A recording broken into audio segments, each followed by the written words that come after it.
Και να πούμε κάτι άλλο έτσι πιο φρέσκο, πριν το μεγάλο σου ταξίδι Μάρη, ότι την Κυριακή που μας πέρασε πραγματοποιήθηκε το 27ο νομίζω, 8ο, κάπου τόσες είναι οι συναντήσεις, Tech Blog Workshop με Fluo, smartphones και tablets στο κέντρο της Αθήνας, στο Soho Bar. Σας ευχαριστούμε πολύ όλους για τη συμμετοχή σας.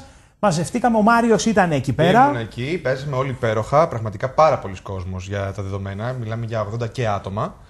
80 και άτομα, Μάρια, και με πόσο είχε, μπορεί να είχε 30-32, πόσους βαθμούς είχε εκείνο το μεσημέρι? Είχε εκείνο το μεσημέρι, ήταν πάρα πολύ ζέστη και παρόλα αυτά η προσέλευση ήταν καταπληκτική. Και εγώ δεν είχα ξαναπάει σε προηγούμενο workshop και δεν το περίμενα πραγματικά. Ξεπλάκινε ευχάριστα. Και πάρα πολύ καλή ατμόσφαιρα. Σε έχω σε φωτογραφία, Μάρια. Ναι, περιμένω εκεί πέρα. Εγώ μιλάω και περιμένω, παραφυλάω στη γωνία για τη φωτογραφία. Το συζητάμε. Πόσο λυπάμαι που δεν ήρθα, βλέπω τώρα βλέπω. Ήταν πάρα πολύ ωραία και το μαγαζί επίσης πάρα πολύ. Να, με το Μάρια εδώ πέρα. Περάσαμε πάρα πολύ ωραία, το μαγαζί πολύ φιλόξενο. Κάναμε και το διαγωνισμό μας στο τέλος του απογεύματος. Κληρώσαμε ένα κινητό και 2 τάμπλετ, προσφορά της Fluo. Αυτά εδώ πέρα που βλέπουμε. Το μικρό το Wave 4G, 2 Wave 4G και ένα smartphone. Και είχαμε και το σίνεμα το μεγάλο, το 10 το οποίο είναι το δεξιά όπως βλέπουμε τώρα, που κέρδισε τις εντυπώσεις. Νομίζω το δεξιά πρέπει να είναι 8 Ναι, 8 είναι, ναι.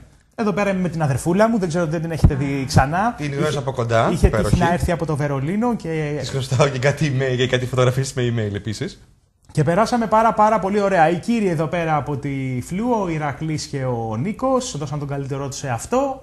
Και γνωστές φάτσες εδώ πέρα, κάποια άτομα είναι στάνταρ που έρχονται. Σας ευχαριστούμε πάρα πολύ όλους που ήρθατε και σας περιμένουμε μέσα, δεν ξέρω αν θα γίνει κάτι μέσα στον Ιούνιο, αλλά γενικά η τεχνολογία μας ενώνει και το επόμενο σε μπιτσόμπαρο, παιδιά. Ναι, σίγουρα. Βασικά πολλοί το ζήτησαν αυτό. Το ζητάγανε πάρα πολύ. Λοιπόν, και πάμε δυνατά.